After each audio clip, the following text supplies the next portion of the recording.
Okay, welcome to 2025, actually, it's the first one in the new year, isn't it? My pleasure to introduce tonight's speaker, Frank Pleszak, whose father spent time in the Soviet gulags of Siberia. There. He's a former World Health Organization tropical pest control expert and latterly an IT consultant. He's a beekeeper, author, blogger, specialising in Polish history, aviation and the local history around his home in the foothills of the Peak District near Manchester. He's a regular contributor to many local history societies. He's published several books and has had magazine articles published in online and glossy magazines as diverse as the Great War magazine and Derbyshire Life. He's a volunteer at the RAF Heritage Museum, which is where I met Frank from, which is Woodford, I think, as a branch. Some of you have been there recently. He's responsible for STEM and acquisitions. He's helped in the preparation of the Dambusters 80th anniversary exhibition and was also involved in the 100th anniversary at Woodford, which I was fortunate enough to go to last year. So, tonight's speaker, Frank.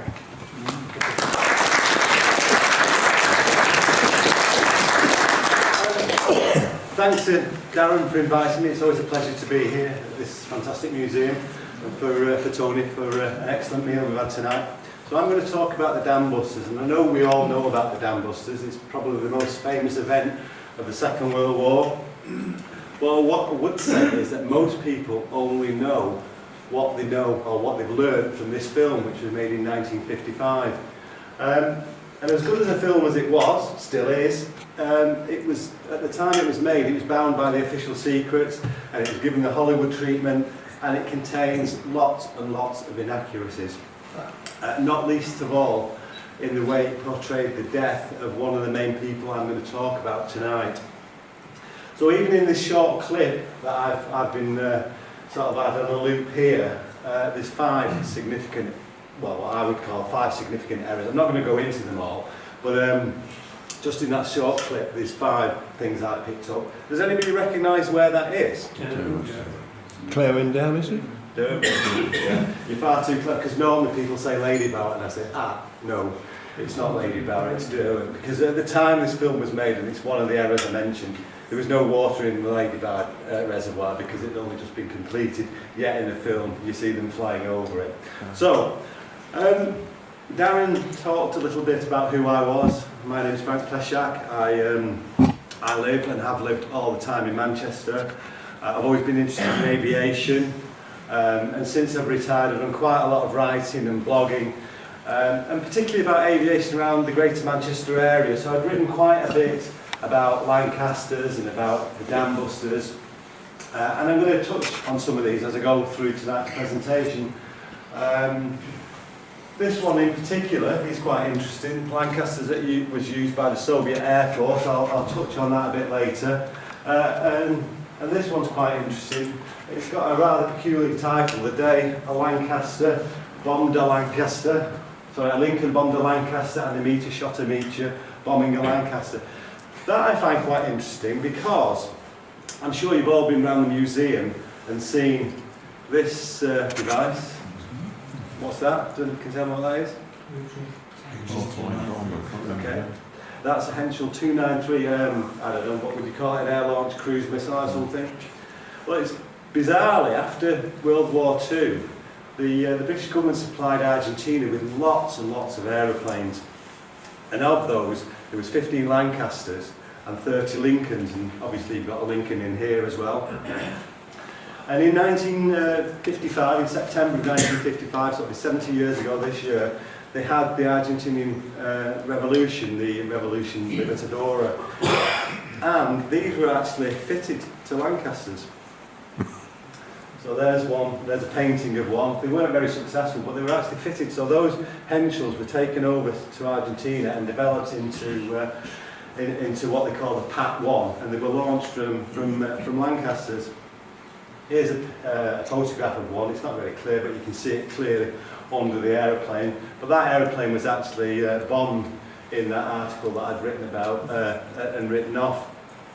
In Argentina, we've got one Lincoln in the UK and it's parked outside there. Fantastic aeroplane.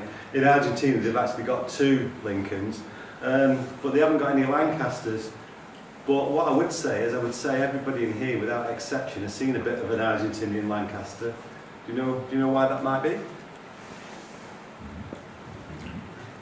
The turret on PA-474, the Battle of Britain Lancaster, was actually acquired in Argentina. So that's the one that you'll see on the Battle of Britain Lancaster from Argentina. And in terms of, was that a question? No. And in terms of Lincolns, there was a trial in Argentina with Lincolns, and they were planning to actually use it to bomb dams, so it was going to be their own Dambusters. But when I was in conversation with an Argentinian aviation historian, he reckoned it was because it was a publicity stint with Galland, who was the advisor to the Argentinian Air Force. So quite significant for me that that Lincoln was going to be used as a Dambuster as well, as its predecessor had. Darren mentioned that I'm a volunteer at the Avro Heritage Museum, so there's lots, I think, of connections between here and Manchester, the Avro Heritage Museum. So you've got that beautiful Anson in the hall there, you've got the York, the Lincoln, you've got a Vulcan, the Nimrod outside, the Andover, all Avro products. The EC-10s, of course, were converted at Manchester to the tanker role. We actually made almost 100 Canberras up at Woodford, and we converted the Victors as well to be their air refuelling. So that's all to do with Woodford. And recently, of course, we've acquired what used to be here, your Avro 707C, which was a third scale Vulcan, I suppose. And also you had a Grand Slam bomb that used to be here. That is now up at Avro. The northwest of England has other connections. I don't think you've got them anymore, but you've certainly got the engines of the Vampire and Venom. They were made at or some of them were made at ferries at Ringway Airport. The ferries, that gorgeous ferry Delta 2 you've got in the hangar there, that part of that was made at ferries in Heaton Chapel in Stockport. Comets were made locally, and bits of them made in Bolton. And this bizarre thing I've put on there, the Lockheed Neptune. As a student, when that was being delivered to Cosford, it actually flew over Manchester Airport, where I went to see it fly over, it did a flyover, and then it landed at Woodford, so I cycled over from Manchester Airport to see it at Woodford, and that's the one that you've actually got there. That's my connection with it all. So, I've digressed a little bit there, but back to the Dambusters. So I'm not going to describe why and the wherefores of the Dambusters. So I'm not going to talk about the development of what happened. But what I'm going to talk about is what actually happened on the night leading up to it. And in particular, a couple of characters. And it all started for me when I'd written these various blogs about the Dambusters. And then I was out walking. And basically where I live, I mentioned it's in the foothills of the Peak District. It's quite a small place. And I've lived there for almost 30 years. And one of my neighbours, she's only 5 doors up from where I live.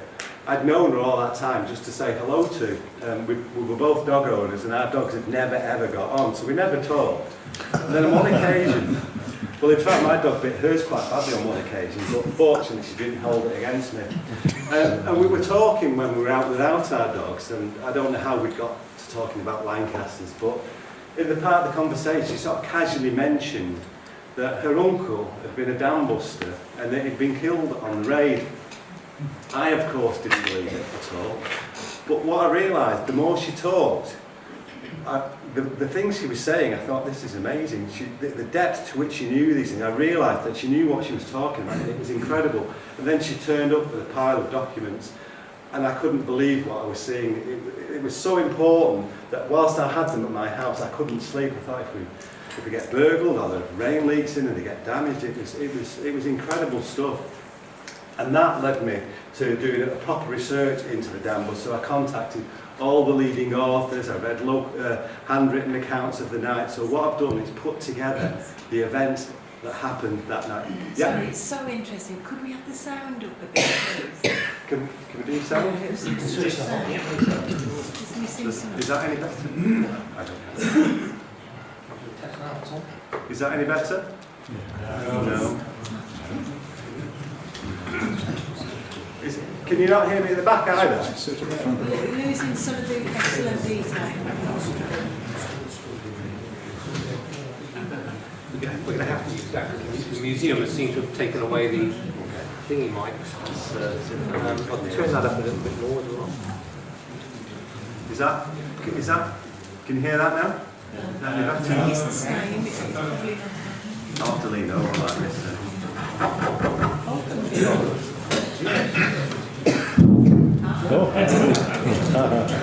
Okay, so I'm not going to talk about the whys and the wherefores of the lead up to it. I'm going to talk about what happened on that night based on the discussions that I had with the leading experts and authors on this. Frank, it's no louder. It's what? It's no louder. Apparently it's no louder. I'll have to try and shout then. Is that any better? Okay. But what I realised while I was doing this, I mentioned that we don't know very much about the Dambusters, so I've got a couple of questions just to sort of gauge your knowledge, and I'm sure that you're going to be a lot better than some of the talks I've done. So the first one was, what dams did they use for the training? Now we've discussed one of them. Any more that anybody knows about where they did training for the Dambusters? In Wales. In Wales. In Wales. Rutland Water. No. Lochstriven. Where? Lochstriven. Lochstriven was used for the bouncing bomb, but it was a thing called a highball, and it wasn't used for the dams.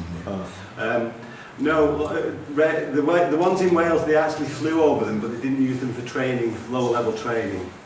There's two actually. There's the Ibrook and the Abberton Dam. So the Ibrook is between Leicester and Peterborough, so I suppose, is that not that far from here? And Abberton near Colchester. And in fact, Abberton was used more so than Derwent, but Derwent's famous because of the film. Next question, it's on there. What was the name of the device that they used to attack the dams? Upkeep. Oh, that's far too clever. Who made the upkeep? Company.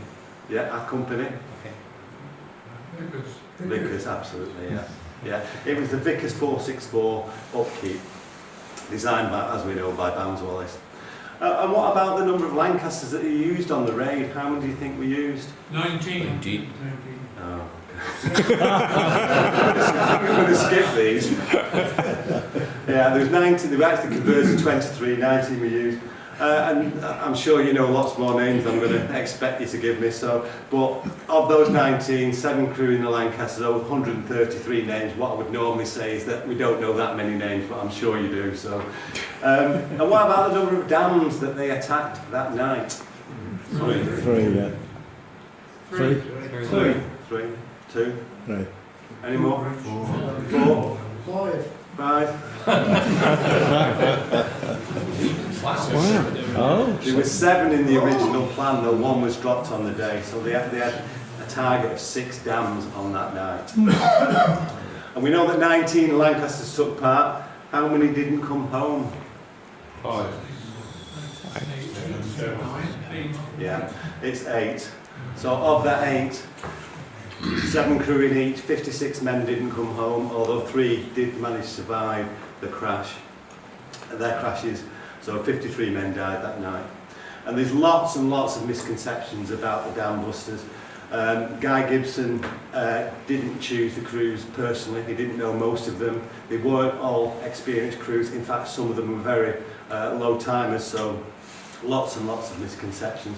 And we all know about those spotlights that shone down below the Lancaster to get the height of 60 feet.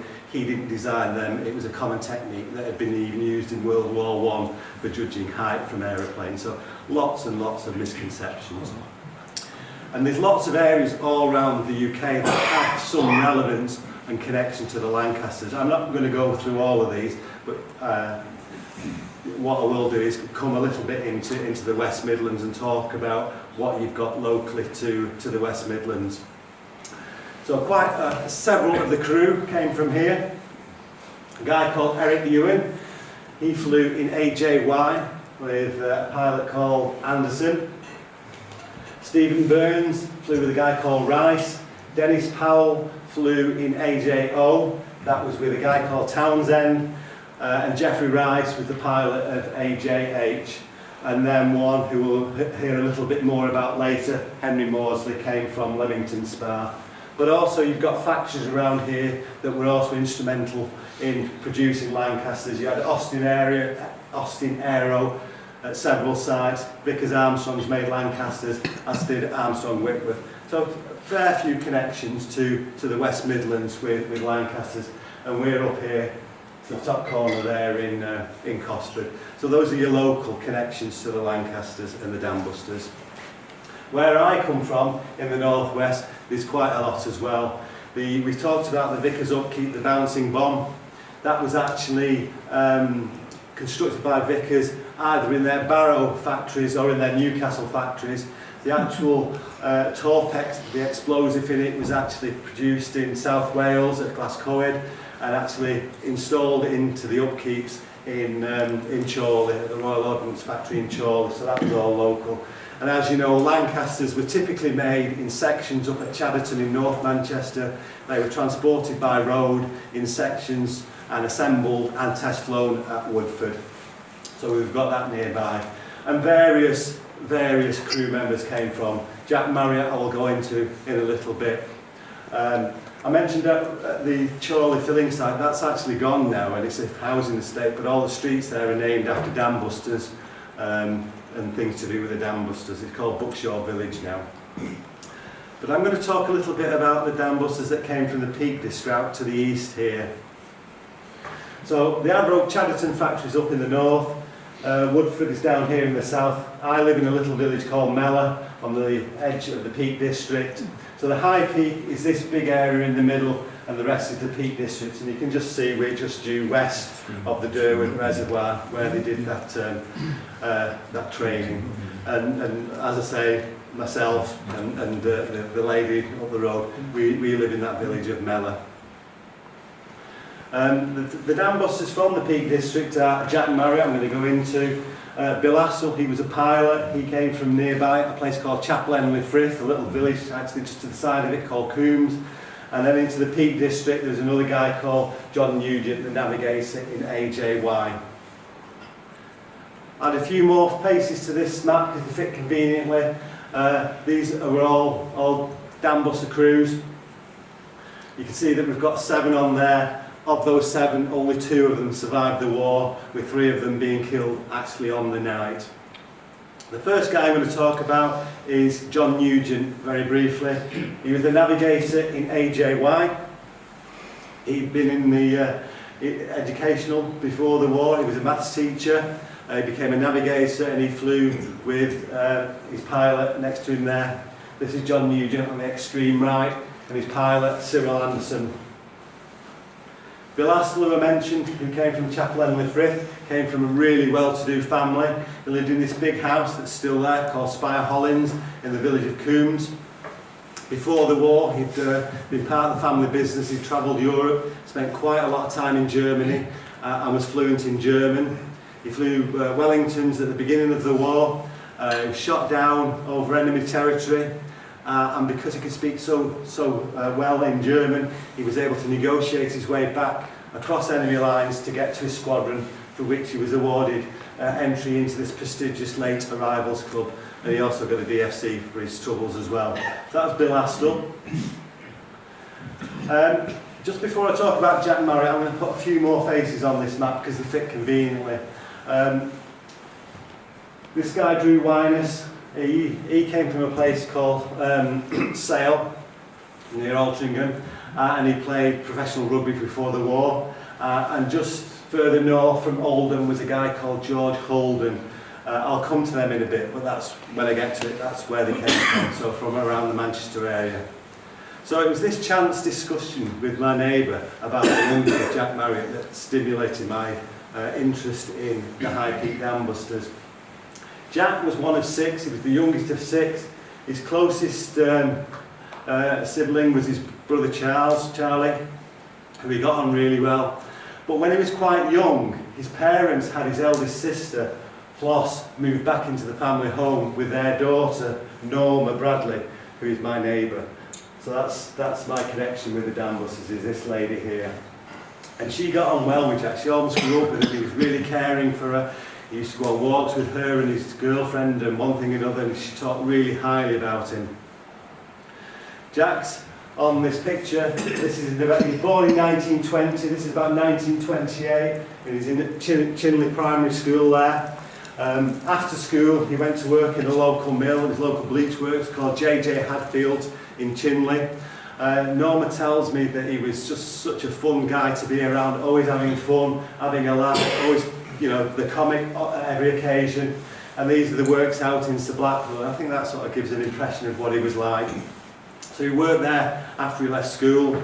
But obviously by 1940, there's a war going on. He went to the local recruitment office and he took his tests and signed up to be an Air Force recruit. And by the 7th of June in 1940, he was at the number 3 school of recruit training, which was at RAF Padgate, which was near Warrington. This is Jack in his volunteer uniform with his RAF DR number, looking very smart there. And Jack would write home all the time. He'd write to his sister, telling her what he was up to, and the letters would go into quite some depth. I'm not going to go through this, but he would talk about everything, and none of them are censored out. And these letters are fantastic, giving an insight about what he was up to. After his basic training, he was sent to the number 39 maintenance unit at RAF Cologne, where he actually specialised in airframes and engines, and he specialised particularly in these engines. Does anybody know what that is? Hercules? No, nearly. Another planet?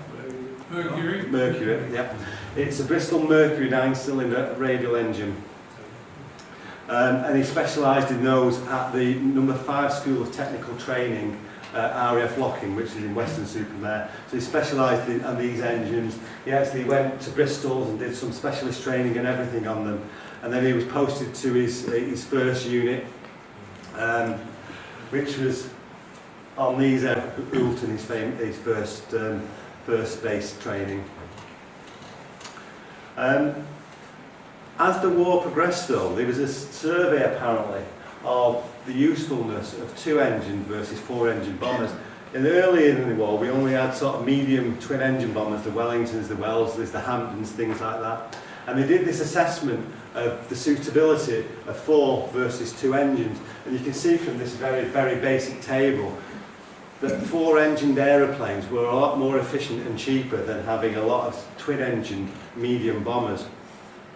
And because there was a lack of pilots after they'd approved 4-engine bombers, the RAF introduced a new role into the service.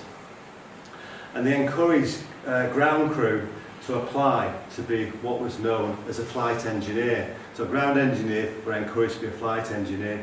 I mean, they introduced 3 4-engine bombers, and they were all single pilot operations, so no twin operation pilots. So they needed this new role as a flight engineer to help with the complex engines. So we know that the Lancaster was one of them. It was the last one. What were the other 2 4-engine bombers? Stirling and Halifax. Stirling and Halifax, correct. So the Stirling, the first one that was introduced, and then the Halifax was the second one, and then the Lancaster. And they were all sort of, I suppose, successful. The crews that had been selected to go for flight engineer training had to take an entry exam. If they were accepted, then they went to the number 4 School of Technical Training. And you can see a group of young flight engineers learning the trades, and this is at St Athan in South Wales. And Jack was sent to the very, very first training sessions for the Lancaster, which was brand new at that time. He was on one of the very, very first training courses. In those days, there was no overhead projectors and slideshows. Everybody had to make their own diagrams, and this is a flight engineer's diagram of, you know, fuel systems and escape hatches and balance tabs on a Lancaster. There was an exam at the end of it. This isn't Jack's, but it's another flight engineer's. 60% pass mark, so you got 60% or above. You got your pass. This guy scraped through the 60.6%. Jack got a creditable 64%. Had he have got 70%, he would have been recommended for a commission. But anybody that passed was immediately promoted to aircrew sergeant and given their flight engineer's brevet. And you can see Jack here, not only sporting his new flight engineer's brevet, but a sporty RAF tash as well. He was then immediately posted, and this is in the August of 1942, we're up to 50 Squadron at Swinderby. In fact, he actually started at Wigsley, but very soon moved back to Swinderby with 50 Squadron. His first pilot at 50 Squadron was the guy Drew Winers, who I mentioned, who played for Sale Rugby Club before the war. Again, quite a well-to-do guy, but Jack spoke very, very highly of him. He got on really, really well with him. Their first operation was on the night of Thursday, the 27th, 28th of August in 1942, on a bombing mission to Castle. Now, Lancasters, when they were on, or I suppose all bombers, were given a camera at the front of their aeroplane. The camera in a Lancaster was just beneath the nose. And they had to stay over the target for, I think, a few seconds. I think it was about 30 seconds to take a picture. If they came back with a picture over the target area, they were immediately awarded what was known as an aiming point card. And you can see Jack got one for his very first bombing mission here. You see it tells you it's 50 Squadron with the crew names and the target. And he used to write home, as I mentioned, all the time about what he was up to. And in this one you can see that he's written it to his sister, her husband and my neighbour Norma, saying what he's up to. His operations were thick and fast. This was one from Karlsruhe in September. And then in October, 17th of October, he took part in what was known as Operation Robinson. This was a daylight, low-level attack to the Le Creusot, is that pronounced correctly? Le Creusot area of Burgundy. Le Creusot. That's where it was. It was Schneider Heavier Armaments Factory. And it, as I say, daylight, low level, very successful. Lots of famous pilots took part, including Gibson and the likes of those. Featured in all the papers in the following days. Drew Winers is pictured at the top there as a group of pilots. There's a group of flight engineers here, and Jack is in there at some point. So very, very significant. He went on to make 25 operations with Drew Winers, and then Drew Winers was actually posted out to another role. He was replaced by a guy called Henry Maudsley. Now I'm sure you know better than I do that Henry Maudsley came from a very famous family. He came from the Maudsleys that owned the Standard Motor Company, and I think they were fairly local to us here. And they actually built lots of aeroplanes. In World War I, you can see they built those, and in World War II they built Mosquitoes, Oxfords, and Beaufighter fuselages as well. So a very significant aviation family. Henry Maudsley, with the name of his grandfather, I think the founder of the company. So a very, very posh family, very well-to-do family. He went on to make 4 more bombing missions with Henry Maudsley, with 50 Squadron. And by the March of 1943, Gibson had been pulled out of 106 Squadron and given the task, so he thought, of writing a manual about Bomber Command. But as we know, it was to form a special squadron that at the time was called Squadron X, and they wanted the best pilots to apply. So I think there was notices that went up in all 5 group Bomber Command offices for pilots to apply. Henry Maudsley applied with his entire crew, and he was accepted and went on to Scampton. Squadron X, as we know, became 617 Squadron, and that special task was to attack those 7 dams that I mentioned in the industrial heartland of industrial Germany. And these are the 7 dams. We talk about it being the Ruhr Valley Basin, but there's actually 2 basins. To the west is the Ruhr Valley. The Ruhr is a river that flows sort of northwest to the North Sea, and the Weser sort of flows more northerly up to the North Sea. In the Weser Valley, we've got the Diemel and the Eder dams, and then the ones in the Ruhr Valley with the Henny, the Zorpi, the Murne, the Ennepe, and if you can count, there's an 8th dam on there. That's the Beaver Dam, the mysterious Beaver Dam, which I'll mention later. So those were the 7 dams that were targets. Just before they left 50 Squadron, they had their squadron photograph. This would have been in sort of mid-March 1943.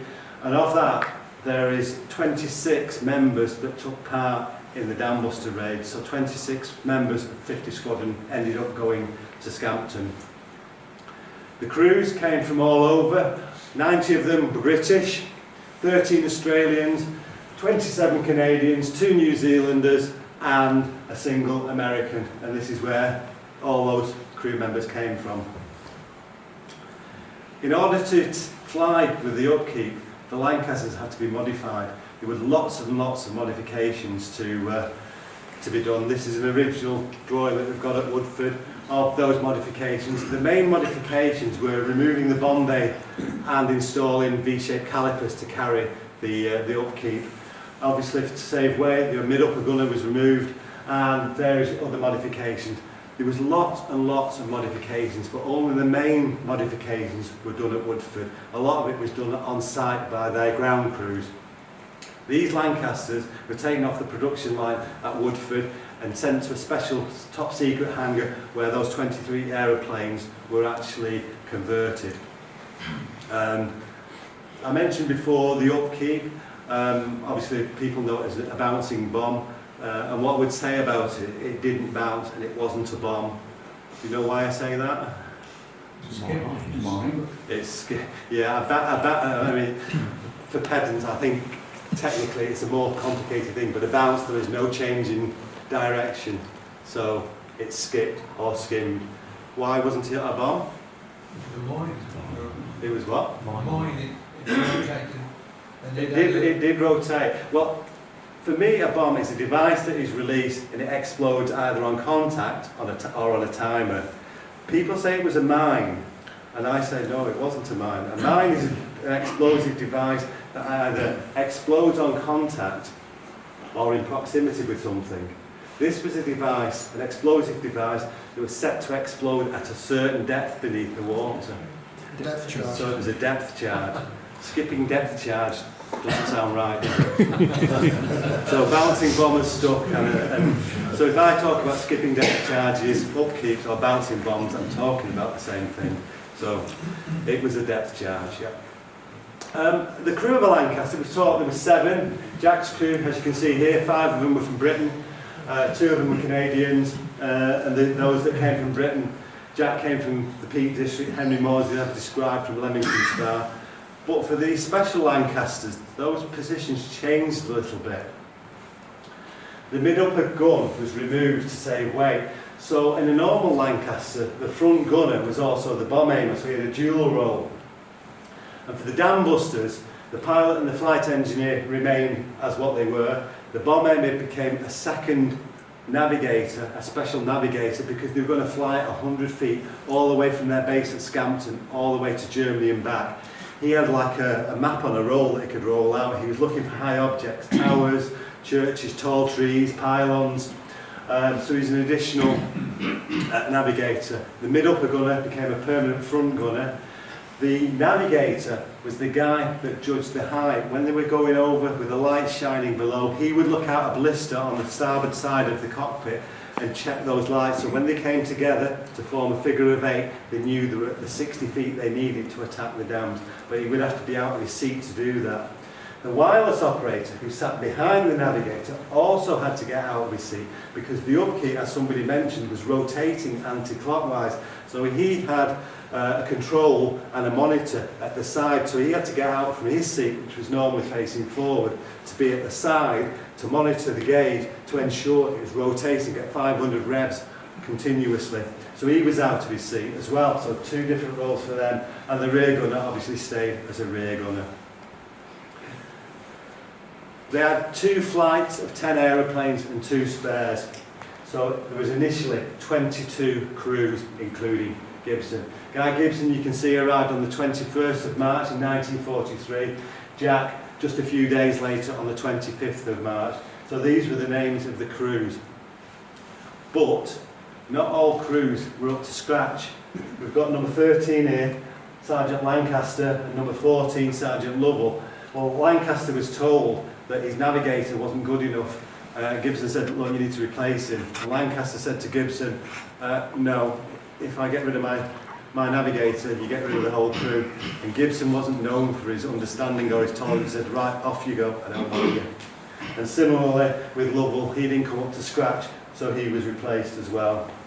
So that left 21 crews training.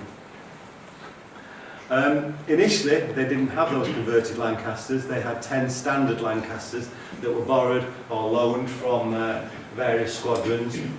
Some of them were actually fitted with blue perspex over the front of the cockpit, and the pilot and the flight engineer, when they flew with the orange goggles, had the sort of experience of flying at night, so they could do night training during the day. It was called the technique was called two-stage blue. It was very common with the Americans, I believe. But some of the pilots felt sick once they got back down to ground, but several of those Lancasters were fitted with that two-stage blue. 23 Lancasters, as I mentioned, were converted. 3 of them were used for test and evaluation. Those top 3 were used for test and evaluation, and the dates that they arrived on the squadron are on there. So Astle got AJB, Nugent AJY, Jack initially AJX, and I suppose Gibson's was the most famous of all the Lancasters. What squadron code did he get? G. Do you know why it's G? Gibson, yeah. Do you know what his father was called? Alexander James Gibson. So they reckon he chose AJG because it was initials of his father, Alexander James Gibson. The task was going to be to attack those dams I mentioned. Of the dams, there was 2 different types of dams. There was the gravity dam, which is like what we've got at Derwent, where you had masonry construction, a stone construction holding back a water face. For this, the Lancaster would approach at 60 feet at 220 miles an hour, with the upkeep rotating 500 revs per minute anti-clockwise. As it approached the dam, around about 450 yards or so, it would release the upkeep, it would skip over torpedo nets hanging beneath the water, hit the dam wall, and that rotation would keep the upkeep in contact with the dam wall. It would then explode at 30 feet below the surface, where it was hoped that it would crack the dam face and the pressure of water would cause the breach. So those were the gravity dams. As I mentioned, there was 5 of those, the most significant being the Myrna and the Ada dams. The upkeep, I don't know whether you know, but it weighed almost 10 tonnes, almost 4 tonnes, of which 2.5 tonnes was the explosive. The other type of dam was known as an earth dam. You might remember some years ago up near me in the Peak District we had a problem with what was known as the Toddbrook Dam, where it sprang a leak. That was an earth dam, and basically these have a central stone core, and then the upstream faces are packed with well, they call it earth, it's all packed. For this, it required a completely different technique. They had to fly not perpendicular to the dam, but along the parapet of the dam. And for this, they had to fly as low as possible, as slow as possible, and then as near to the centre of the dam as possible. They would release the upkeep that wasn't spinning, so it would roll down the water face to 30 feet and then explode. So a completely different technique. And for this, there was 2 dams, the Zorpit and the Henny, and that mysterious Beaver Dam that I mentioned earlier was also an earth dam. There was lots of trials with the Lancasters and the upkeep, but all the trials was done with either Vickers test pilots or Avro test pilots. The actual 617 crews themselves didn't do very much testing with the upkeep. They did some low-level flying and stuff like that, but not with the upkeeps. This is a great picture of one of the evaluation aeroplanes, and you can see under here the V-shaped calipers for holding the upkeep and the drive motor for rotating the upkeep at 500 revs per minute. Another good picture. This is a final version of an upkeep without the initial ones had wooden surrounds, but this was the final shape. As I say, all pilots that were testing them were typically the Vickers or the Avro test pilots. However, just a few days before the raid, now the raid was on the 16th and 17th of May, on the 12th of May, they allowed some, but not all, of the 617 crews to test drop and upkeep at a place called Reculver off the North Kent coast.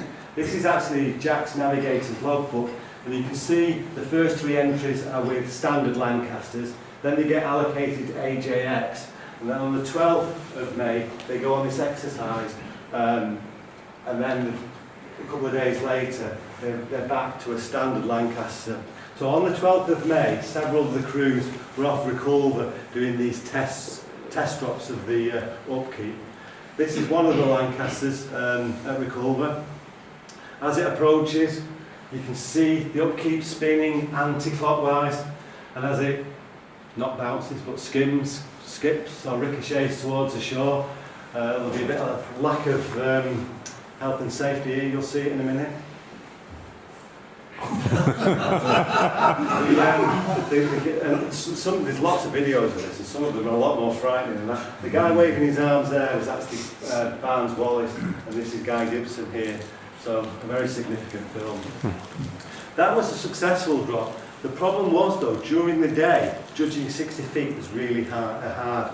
None of their equipment was sufficient enough to enable them to do that, and those lights worked well at night, but there was no use during the day. So some of the pilots, even the experienced and acknowledged low-flying experts, had trouble.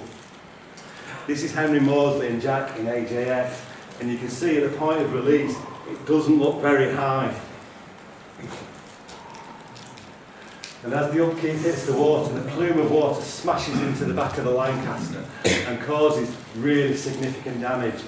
That aeroplane was so badly damaged it couldn't be repaired in time for the dam's raid, which was just a few days later. So Jack and Henry Maudsley was allocated AJZ, Zebra, the very, very last converted Lancaster to be delivered to the squadron. Ooh, I don't know what that is. I mentioned that the night of the raid was the 16th, Sunday the 16th of May. The weather conditions were perfect, the water levels were sufficient height, and of those crews, 2 of the teams were stood down, leaving 19 crews, and this is the crew list for that night. They were given 3 primary targets, Mona, Ada and Zorpi, 3 secondary targets being the Lister, Enicket and Demel. The Henny Dam, the 7th dam, was actually taken off for the raids. Of the aeroplanes, 23 were converted, 3 were test and evaluation aeroplanes, as I mentioned. AJX was damaged, it couldn't be used. That left just 19 aeroplanes to go with those 19 crew. On the day of the raid, 16th of May, AJT was flown up from Farnborough just in case it was needed as a spare, but it wasn't fully kitted out. It had the calipers and everything, but it didn't have the additional radios that was needed for some of the dams. It didn't have the spotlights beneath and one thing and another, but it was there if it was needed. Of those 19 aeroplanes that took part, they were split into 3 waves. Wave 1 of 9 aeroplanes were going to fly in a 3-ship Vic formation, separated by about 10 minutes. Their task was to attack the Myrna Dam until it was breached. Then anybody with an upkeep left would continue onto the Ada Dam and use it there till it was breached. And then if anybody got an upkeep left, they would get onto the Sorpy Dam. So those were the 3 tasks of Wave 1.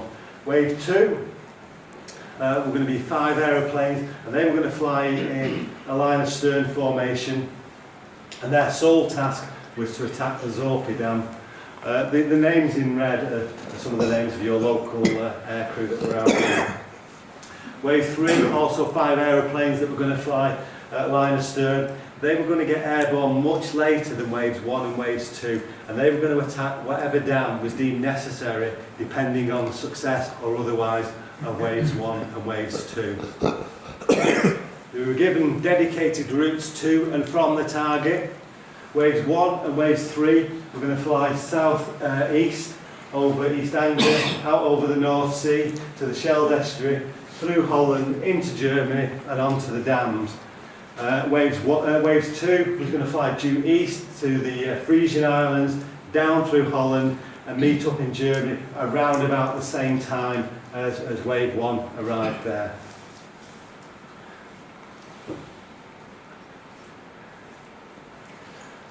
Well, there's only 2 known photographs of the night. This very famous one shows Gibson probably staged the camera team getting into his aeroplane.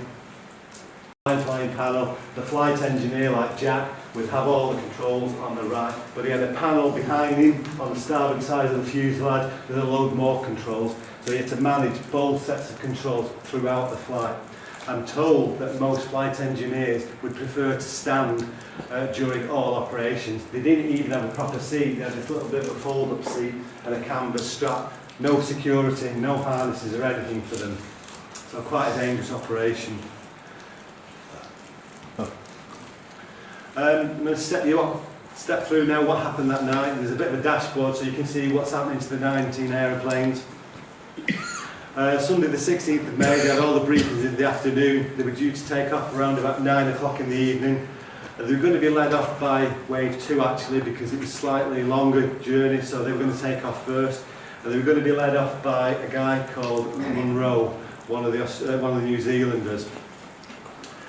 The trouble was, when he started his engines, one of them wouldn't start, and he was so desperate to go, he ordered his crew to get into the spare aeroplane. Now he was in wave 2. Unfortunately, he didn't need the lights and he didn't need the additional radios, so he commandeered that aeroplane. So he should have gone in AJQ, but he went in AJT.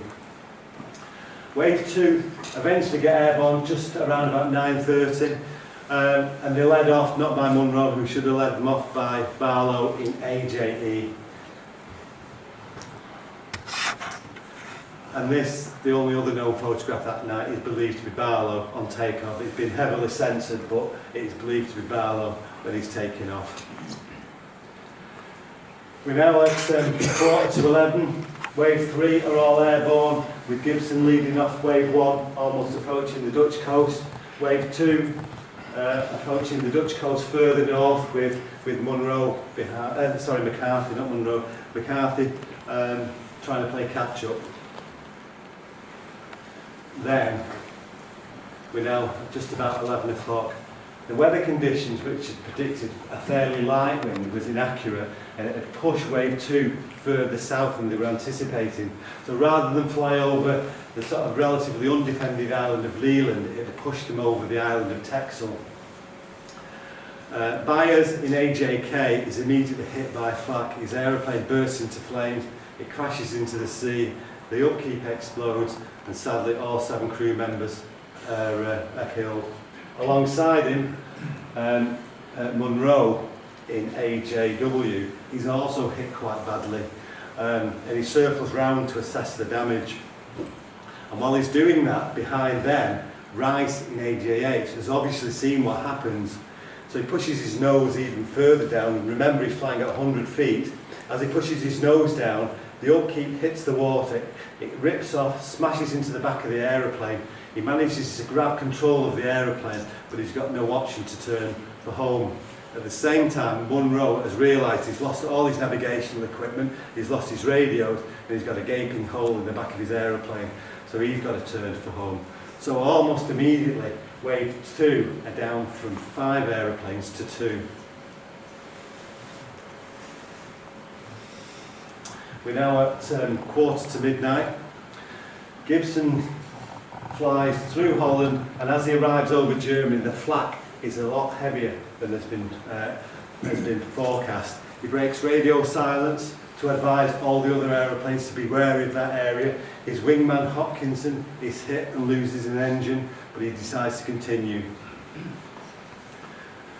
As Barlow comes down from the north, as he flies into Germany, we're not clear, or it's not clear what happened. He either gets shot down or he hits pylons, but whatever happens, his aeroplane crashes, the aeroplane explodes, all 7 crew members are killed, but his upkeep hadn't been armed, it hadn't been fused, so it bounces clear, and it's captured by the Germans, and they reverse that upkeep within a matter of months and have their own version of a bouncing bomb that they were testing. We're now at quarter past midnight, and as Jack and Maudsley, they're in the third part of that third phase, that third wave, as they enter Germany, Jack should have been leading, and he should have had Astle and Knight as wingmen, but for some reason Knight appears to have been leading, followed by Maudsley, and Astle is much further behind. He'd obviously had problems, and as he tries to catch up to the other 2 aeroplanes, he misses seeing pylons. He flies directly into the pylons, where his aeroplane bursts into flames, it crashes, the upkeep explodes, and again, all 7 crew members are killed. This is believed to be his aeroplane the following morning, a gory picture of a crashed Lancaster. And then, now we're at past midnight, Gibson and most of Wave 1 are over at the Myrna Dam. McCarthy's arrived down at the Soapy Dam, and Jack and Knight are still on the way. As Gibson gets to the Myrna Dam, they circle to the southern end over what's known as the Heavey Sea, the Heavey Lake to the south. They fly in this orbit whilst some of the other planes join him. Gibson then makes a dummy approach, so he comes out of his orbit, gets down to 60 feet, gets his speed right, flies up to the dam, doesn't release his upkeep, he's assessing the defences, and it's found to be really significant in terms of the number of flak positions. It's quite hot with them. He then comes back round and makes his absolute proper approach. He gets down to 60 feet, 220 miles an hour, 400 odd yards from the dam. He releases his upkeep, it bounces towards the dam, but sinks 50 yards short and explodes. Not successful. Hopkinson is then called into Haddiscoe, and as you know, as I mentioned, Hopkinson had already lost an engine. The flak teams are really potent at that time, and as he approaches, he really struggles. He gets hit quite badly. His aeroplane bursts into flames. He manages to release the upkeep, but it bounces over the dam and explodes on a power station on the far side of the dam. His aeroplane gains a little bit of height, and 2 members manage to bail out to become the first 2 prisoners of war. Sadly, Hopkinson and the other crew members are killed, and this is his aeroplane the following day being inspected by the Germans. By this time, Maudsley and Jack are at the dam, so they'd obviously seen what was going on. We're now at 1:45. At the Myrna Dam, a guy called Mickey Martin, an Australian who's been instructed to have a go, and as he flies in towards the dam, Gibson flies alongside him, flashing his lights and firing his machine guns. All the machine guns were fitted with 100% tracers to make it look like there was a lot more active than they actually were. So Gibson's flying alongside, Martin approaches. Now, during the afternoon, Martin was checking out his aeroplane, and he had a bit of a reputation for being a bit of a ladies' man, and he was showing one of the wafts around his aeroplane. It was at dispersal, and as she was getting out, well, basically, the upkeeps had an electronic release for the bomb aimer, but they had a manual release next to the pilot, and as she was getting out of the cockpit, she actually grabbed the handle of the upkeep and it was released onto the hard standing of the dispersal. Apparently it's the fastest recording of a Lancaster ever done, but it wasn't fused, so it wasn't a problem. The actual bomb crew put it back on, which is no mean task to put one of these things on, and he was fortunate. But his approach to the Myrna Dam, he released his upkeep, and as he released it, it veered off to the left and exploded on the shore. So whether that incident earlier on in the afternoon had caused a problem with the balancing, I don't know. But now we've had 3 upkeeps at the Myrna Dam, not one of them has hit the dam yet. After Martin, Young's called in. He makes an approach, this time shielded by both Martin and Gibson as they fly towards the dam. He makes a perfect approach. The upkeep hits the dam face, rolls down and explodes. Some reports say that it started to crack, but we don't know. Over at the Soapy Dam, McCarthy, the American, was having real problems. They found there was no defences there, but flying so low, so slow, and they had to get down over a little village with a steep spire, over the parapet and fly along it. He had something like 2 or 3 seconds from one end of the dam to the other. He was making attempt after attempt to do it. Eventually, we believe it was on about the 10th attempt, they managed to release it. So no lights, there was no flak, the upkeep not spinning, rolls down the water side of the earth dam and explodes, and it just causes superficial damage. The actual bomb aimer in there was the last ever Dambuster to die. He died a couple of years ago, Johnny Johnson. And in his biography, he says that when he actually released the upkeep, they were down at 30 feet. That's incredible. This is a 30-ton aeroplane. But with a wingspan of 100 feet. It's incredible the flying that these guys did. Back at the Myrna Dam, Young's, as I mentioned, been accurate, with Gibson's had been short, Upwards had bounced over, Martin had veered off, Young's was accurate, Maltby made an attempt, and this time the dam was breached. It started to crumble and then it was breached. So Gibson sent the message back to not Scampton, where was the headquarters of Bomb Command in no, it was somewhere near just up from Stanmore. I don't remember a bit. It was a stately home anyway where they had their operations from. Oh God, just written it down.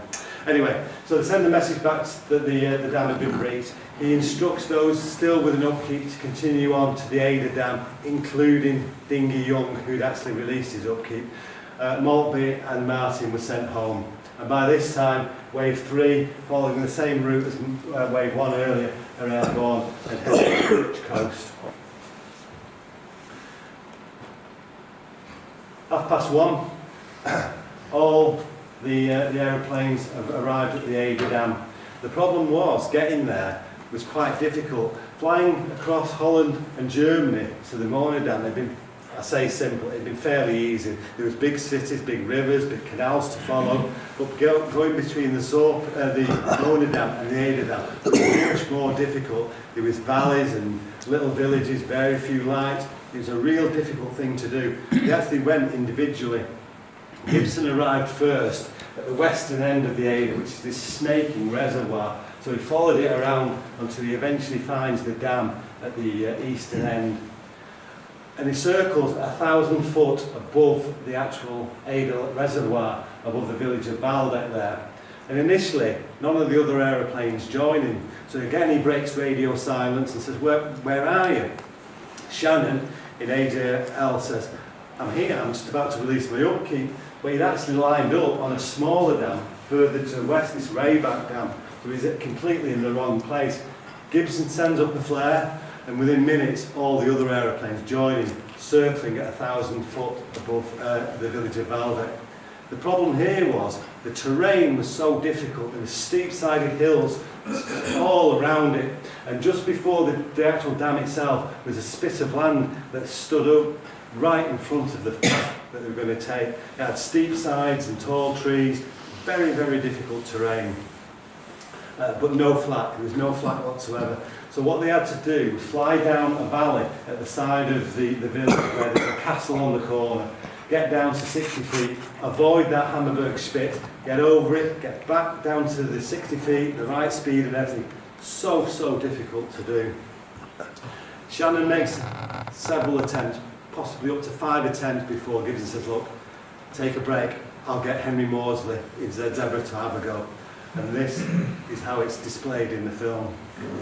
Alright, you guys now. There's that flag, watch those hills. Take your time, find the London on the other side. Okay, here. So we've got Maudsley here, Jack Marriot there.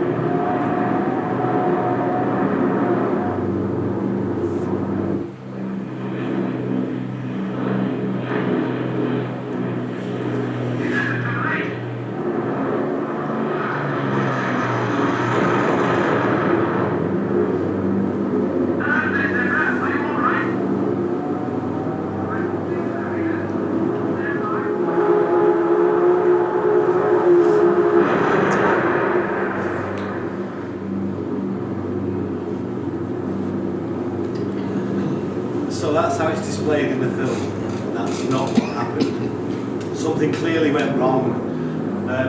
He did release his upkeep. It exploded on the parapet of the dam, causing superficial damages. It obviously damaged his aeroplane, but it certainly didn't crash at the Ada Dam. Later on, Gibson was to write in his book, There was no burning aeroplane on the ground, there was no aeroplane on fire in the sky. Z Zebra just disappeared. So for a while, nobody knew what happened to Z Zebra and Henry Maudsley. So after his upkeep had exploded, Shannon makes another attempt, and I say an attempt, several attempts, and then he eventually releases his upkeep accurately, but it doesn't explode the dam. The very, very last upkeep was by night. Unfortunately, this did breach the dam. In the film clip that I showed you there, for some reason they'd reversed where things were. This is how it should have looked. In the film, the castle was on the right and they flew down the left of it, so I don't know why they got that wrong. But for Henry Maudsley, something clearly had happened at the Ada Dam. In my book, I try to look at what may have happened, what may have contributed to the issues. Obviously, we're never going to know, but something clearly went wrong. He was a very, very experienced pilot. He'd actually done the evaluations of Lancasters before he was introduced into service, and his crews were all so significantly trained. We don't know what happened. In my book, I try to look at what may, and some of the ideas about what they think may have done. Anyway, after that, we're now at 1:45. The dams, the waves 1 and wave 2 are all finished with their upkeeps, and they all set off for home. Wave 3, passing through Holland.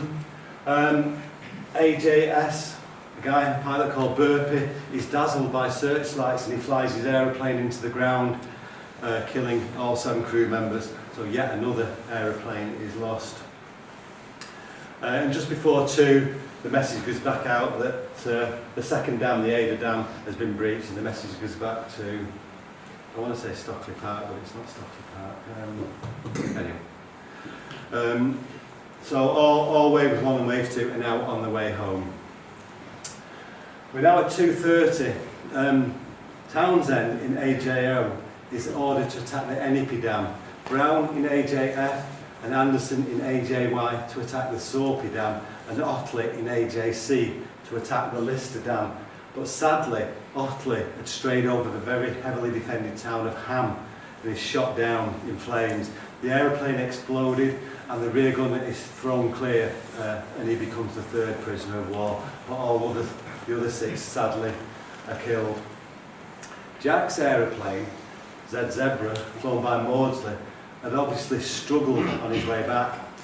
To get from the Ada to his turning point of this town of Rees on the Rhine should have taken him half an hour or less. It had taken 50 minutes. So something was clearly wrong with the aeroplane. We don't know how damaged it was and the state of the crew, how injured they were, but it had taken them a lot longer than it should have done. And instead of turning more northerly, they sort of took a direction northwest and headed straight for the heavily defended oil terminal town of Emmerich. And as they approached Emmerich, the gun crews, which had actually heard them flying over earlier on in the night, were all ready. And as this probably slow, lumbering aeroplane flying at 100 feet, possibly badly damaged, it didn't stand a chance. And as the gun crews opened up from this eastern side of the town, it was just devastating. The aeroplane burst into flames. Reports say they were taking the tops off trees as they fired at the Lancaster. It was so low. Anyway, it crashed just to the northeast of Emmerich, just before the Dutch border. So the Dutch border's that line going up. And all 7 crew members, if they weren't already, were killed, including Jack. And this is his aeroplane the following morning. We're now at 3 o'clock. All wave 1s and wave 2 are on their way home, but Gibson's wingman Dingy Young, as he approached the Dutch coast, he decided to fly a little bit higher, and as he did so, he was hit by the coastal flak guns, and it brought his aeroplane down, and sadly it killed all 7 crew members, so the 8th of the aeroplanes to crash. Brown was at the Sorpy, struggling as McCarthy had done earlier. Townsend was struggling at the Enipe, he was struggling to find the Enipe, and Anderson was having problems with hydraulics and navigational equipment. And as I mentioned, Dingy Young was shot down. This is his aeroplane on a Dutch sandbank. Anderson in AJY with his problems with his navigation and hydraulics, decided that he couldn't continue, so he decided to return home with his upkeep. Brown attacks the Soapy after the same problems McCarthy had had, where he had to get low, slow to the middle of the dam. Eventually releases his upkeep. It explodes, but again only causes superficial damage to the Soapy dam. Brown, though, at 3:45, all the aeroplanes apart from Townsend are on the way home. Townsend struggling to find the enemy. He eventually releases his upkeep, but it turns out that he releases it at the Beaver Dam, not even the Ennepe Dam. It causes no damage whatsoever, and then he's on his way home. 4 o'clock, Gibson's almost back to Scampton. He arrives back at 4:15 after a flight time of 6 hours 35 minutes, which for a bombing mission in World War II wasn't particularly long, but given what he personally had to do and all the other crews had to do, it was an incredible mission. Anderson in AJY, with the guy from Stony Middleton and the guy from Ewan from locally from here, arrives back with his upkeep. Gibson said to him, "What are you doing? You were given a job to do, you didn't do it." And Gibson, as I mentioned, not known for his tolerance or anything, immediately sacks the crew and sends them back to their donating squadron. Townsend is the last one back in AJO in Elands, back at 6:15. A quick summary of what went on to the 19 aeroplanes. We lost 5 outbound, 1 at the Myrna, 2 homebound, and 3 of them returned with their upkeeps. The aeroplanes, when they got back, were all really hammered. 4 of them in particular were really badly damaged. These are the movement cars, the Form 78, showing what happened. And you can see that of those four were actually so badly damaged they couldn't be repaired by the ground crews, and they had to be repaired by specialist Avro, what they would call contractor working parties. So they had to be repaired significantly, or they had to have significant repairs of those 4, but all of them badly damaged. This is a map showing where the 8 aeroplanes were lost and the routes in and out. And when they did arrive back, they had a massive party in the officers' mess. But Gibson had to leave early, and this is how it's displayed. This is the very last sequence of the film. What's happened, and Barswell said, "I can't sleep, I'm so worried." He says, "Well, go and take some sleeping tablets." And he says, "Well, aren't you going to turn in, Gibby?" He says, "Oh, no, I've got to go and write some letters." And that I usually have as a video, but for some reason it's not working. And this is one of those letters that he's obviously writing. This is a telegram that arrived at the Marriott household around about dinner time on this Monday the 17th of May. And basically it says, it's to Jack's family: "Deeply regret to inform you that your son, Sergeant Jack Marriot, is missing as a result of operations on the 9th and the 16th and 17th of May. Letter to follow." And good to his word, this is the letter from Guy Gibson. And this is one of the letters that I found so important that I couldn't sleep when I had it at home. You can see it's signed by Guy Gibson. It's more or less a standard ministry letter giving the commiserations, but for me, what's important in this letter, as you can see, it gives a little brief description of what he saw at the Ada Dam. Sergeant Marriott was flight engineer of an aircraft detailed to carry out an attack against the Ada Dam. The aircraft was seen to drop its load, and when the captain, squadron leader Maudsley, was called by radio, he seemed to be in extreme difficulty. And we saw that in the film. That's so very, very important. This was followed by a standard ministry letter saying basically that whilst we've heard nothing, there's still hope that they might be captive somewhere, and we wait for further information. Gibson didn't make any more flights or operations with 617 Squadron. In fact, he only flew once more with them, and it was to check out his replacement, which was George Holden. I mentioned him at the beginning. He came from Oldham, near Manchester. He was actually liked even less than Gibson. Apparently he wasn't a very nice person at all. In fact, one of the local aircrew from around here, Powell, who I mentioned, who flew with Townsend, who flew with Gibson, he refused to fly with George Holden. He was that significant a man. And then on the 11th of August, the Marriotts got the message that they, I suppose, were expecting but didn't want to receive, basically saying that the Red Cross had been in contact and that the Germans had identified Jack as having been killed. on the 17th of May. The crew were actually buried at a temporary graveyard in Dusseldorf, with only 2 of the crew being identified individually, Jack being one of them. This was followed by a personal letter from George Holden giving his commiserations. And for me, what was also received by the Marriott family was a letter from Henry Maudsley's mother. As I mentioned, they came from a really well-to-do family. And this is a personal letter, which I will read. She says, "I write to you as the mother of your son's pilot in the glorious but fated dam operation. How I hoped and prayed they might all be safe somewhere in those agonising weeks of waiting. Now we have to face life without them. Henry was so proud of his crew. What we owe to all their young lives, so full of bravery and courage, is immense. I feel I must be as brave as they were. Please accept my great sympathy. S.G. Maudsley." That's Susan Gwen Maudsley. So quite a significant letter. And you can see that's where they lived in Worcestershire. And then he got the official confirmation of his death, a standard little ministry letter, followed by commiserations from King George VI. The harsh reality was that war continued. 32 more of 617 Squadron were to die before the end of the war.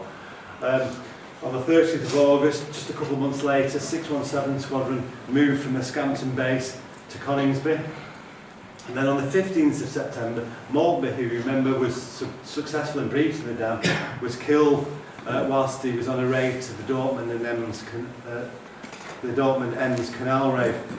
The actual raid was actually called off while he was over the North Sea, and as he turned for home, his aeroplane was seen to dive into the sea, and it was never seen again.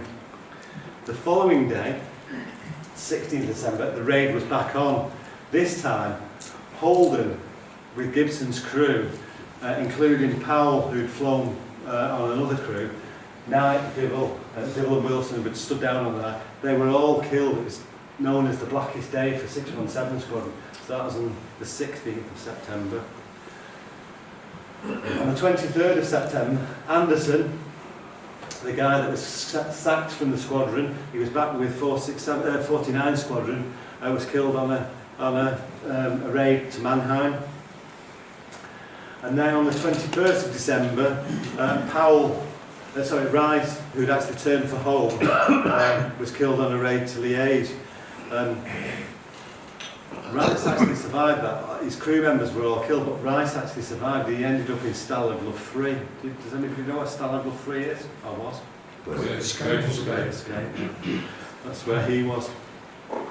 Then the following year, 617 Squadron relocates to Woodhall Spa, where they stayed for the rest of the war.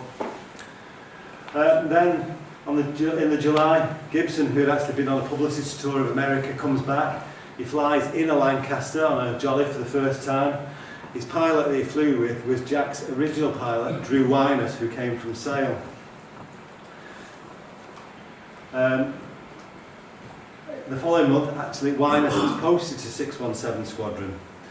And then, on one of his very first operations, it was the first Lancaster attack on the Tirpitz, staged out of northern Russia. It was so bad when they got there, the weather conditions, that they landed on various bits of fields. And Wyness's Lancaster was one of those that was damaged so badly they couldn't come back in it, but it was left, and the Russians actually repaired it and used it for the rest of the war. They actually created 2 Lancasters out of those that were left in Russia and flew them for the rest of the war. And that was one of the blogs that were mentioned at the beginning of the talk, those Russian Lancasters. Apparently, they didn't like them very much. They didn't think much of them. That's a bit strange. So that's Wyness. On the 19th of September 1944, Gibson, by then a Pathfinder, is mysteriously killed in a Mosquito returning from an operation to Mönchengladbach. And I'm sure you're all more than aware that there's lots of controversy and conspiracy theories about what may or may not have happened with Gibson that night. But sadly, he was killed at the age of 26, I think he was. The following month, Drew Wyness is on a bombing raid with Tallboys to the Thames barrage on the Rhine. His aeroplane is shot down. It lands in the Rhine. All crew members survived. They seem to get out and get into the dinghy, but they're captured by the Gestapo.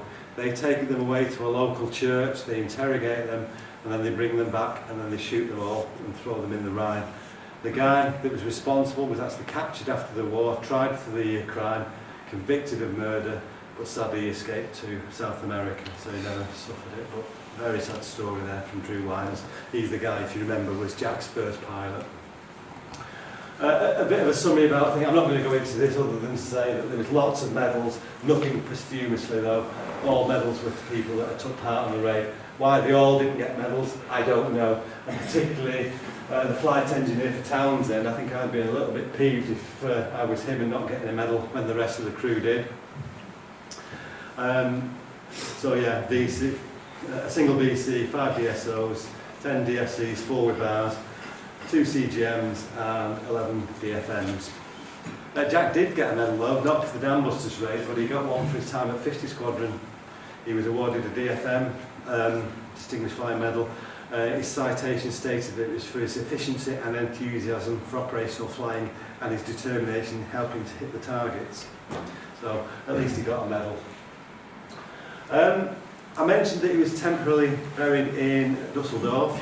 After the war, the Imperial War Graves Commission, well, they weren't called that then, in their first guise, actually decided they were going to create cemeteries to commemorate those airmen that had been shot down around Europe. So they brought them to specialist cemeteries. And one was created at a place called Cleve, not that far from where Jack was shot down. It's called the Reichswald Forest Military Cemetery.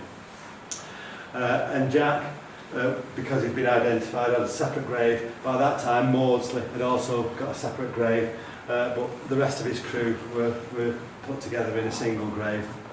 And they were given these temporary grave markers, which were replaced in the 1950s by the standard RAF issue gravestones. I mentioned that Gibson had toured America afterwards. He actually did quite a lot of writing for magazines. Well, actually, they believe it was ghostwritten by a guy called Roald Dahl, who I'm sure you're all familiar with. And those magazine articles were brought together in a book, obviously after he died, after the war, called Enemy Coast to Heaven. It's a fantastic book, but bizarrely, there's only a small portion that actually features the Dambusters. But in it, he does mention about seeing Z Zebra, Jack's aeroplane, at the Ada Dam, so it is covered in there. That was then expanded by another ex-pilot, Paul Brickhill, called the Dambusters, and he really expands on the work of 617 Squadron, and they're both great books to read, fantastic books. And by that time, the film company were also interested, and they actually wrote a letter to Jack's family, basically saying, we're creating this film, your son's implicated in the story, can you read through the script and make sure you're happy with the way we portray it? Well, they obviously were, even though it's totally wrong. But again, that's what I feel is a really, really unique document there. The film, as you know, was released in 1955 with Michael Redgrave as Barnes Wallace and Richard Todd as Guy Gibson. And Jack's family were invited to the premiere. They were sent or asked if they'd like 2 tickets for the premiere, which was on the 16th of May 1955, so 12 years after the raid. And then they were actually told that one of the 2 could actually be introduced to the guest of honour, which was Princess Margaret. So it premiered on the 16th of May 1955 at the Empire Theatre, Leicester Square, and there's lots of videos on YouTube of the dignitaries milling about there, so there's quite a lot to see. Jack is commemorated in Chinley, on the War Memorial in Chinley. There's also a fantastic memorial in the centre of Woodall Spa, if you've ever been. It depicts a dam breached with the water flowing through it with all the names of the people involved at Woodall Spa.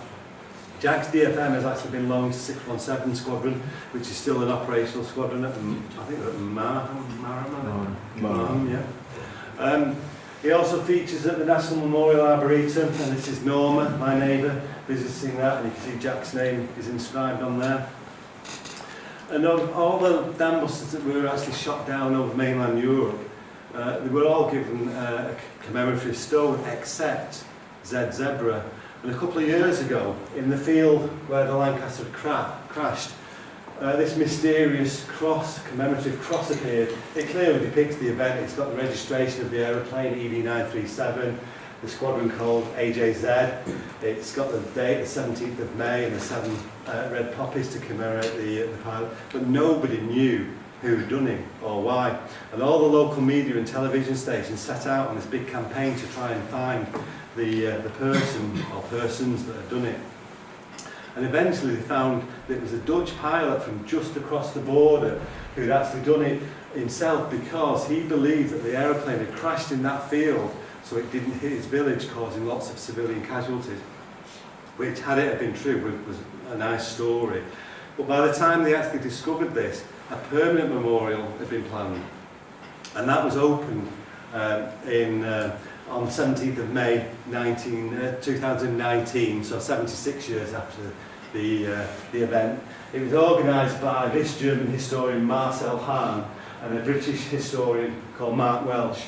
And they invited all the relatives of the families that had been involved in the crash to go over. So Norma went over to visit it. And the guest of honour was the guy in the middle. His name was Johannes or Hans Durwald, and as a 16-year-old, he got a commendation for being the guy that actually brought the aeroplane down. So quite an important guest of honour, I suppose. This is Norma laying a white rose at the memorial and in front of the banner to celebrate the event. She was also given a small fragment of the aeroplane, just a little bit of charred aluminium. Not significant in what it is really, but what it represents to me is a fantastic tribute to those men. In fact, it's going on permanent display at the Avro Heritage Museum, and it will be the only bit of a Dambuster Lancaster ever to return back to Woodford, so quite significant. She also visited Jack's grave at the Wrightsville Forest Military Cemetery. And I do this talk all over the place, and on one occasion I actually did it at Chapel Henley Frith Golf Club, and from the window I could see out of where I was doing the talk, I could actually see Bill Astle's house across the valley in Coombs, which was quite significant. But Norma had actually come with me as guest of honour, and we went past the house where she'd been brought up with Jack all those years ago. She'd moved out in the late 40s and never been back since. And the house, it's actually an old toll house, an old stone brick house, and the owners some years ago had decided to put their own memorial up to Jack because they knew that he'd lived there. So it's a really nice memorial to Jack there. So and it's still there to this day. I mentioned of the Lancasters, of the 23, all of them had been scrapped by 1946, by 1947. The only bits that remain are that bit that we've got at Woodford, and the control yoke and the throttle quadrant from AJG is now on display at East Kirkby, so you can see those at East Kirkby. Last 2 years ago now, we had a special commemoration at Woodford. And Norma was the guest of honour. We had these yellow ribbons that was tied across the ceiling, and she opened the exhibition, and these were to signify a height. They were 60 feet in length, so they signified the height. The guy in the middle there is actually an ex-617 squadron pilot, but he flew Vulcans in the 617 squadron. And we also had some, what I think were quite special guests. The lady here is the niece of Henry Maudsley. She's called Victoria Trevelyan. And when she saw the letter from Jack's mother, she recognised the writing. So she said it's so typical. And the guy on the right is Nigel Maudsley, the nephew of Henry Maudsley. So it was really good to get those to come to it. As part of the exhibition we had, the BBC were there and they filmed us. And the following, after it had been out on the BBC, we got a message from a guy, and he sent me this picture of Jack. And basically, he said, Norma talked about Jack's girlfriend. She said, I think she was called Norma like me. I don't remember much about her, but I think she was called Norma. Anyway, I received this email, and the guy said to me, this is a photograph taken and dated a few days before the raids. It is of my late mother-in-law with Jack Marriot. It was found amongst her possessions when she died a few years ago. Her name was Nora, not Norma, Nora. Nora Yates from New Mills, Derbyshire. We believe she was Jack's intended bride and that she carried a torch for him for the rest of her life. So quite something really to see that. So that sort of concludes my my story on the Dambusters, and I hope you enjoyed it. Yes. Any questions?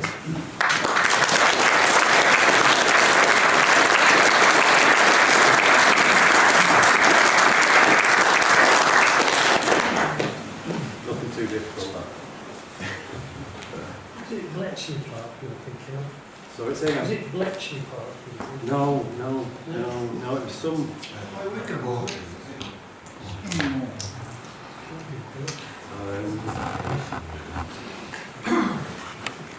It's, if you go up there, what's the road that goes past Peterborough to Cambridge? It's further back up that. Stamford, near Stamford. Well, Stamford's Wittering, isn't it? Further north than that. So up the A1, further up the A1. Yeah. Anyway,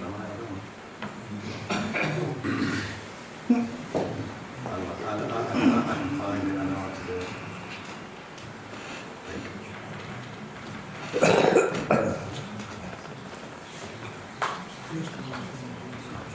Morton Hall. Morton Hall. No. It's just, St Vincent's Hall, Grantham. Grantham was what I was thinking of. I'll show you it on this map. Okay, any more questions? Yep. It must have been very difficult to keep such a big, widespread operation secret. Was there any indication the Germans knew they were coming? No. I think the secrecy at Scampton was incredible. I think Gibson heard that one of the ground crew had actually made a phone call talking to his girlfriend, and they found out about it, and he hadn't mentioned the raid specifically, but he found that he was talking to his girlfriend about something that was going on, and immediately got rid of him. So I think the secrecy around it was really second to none.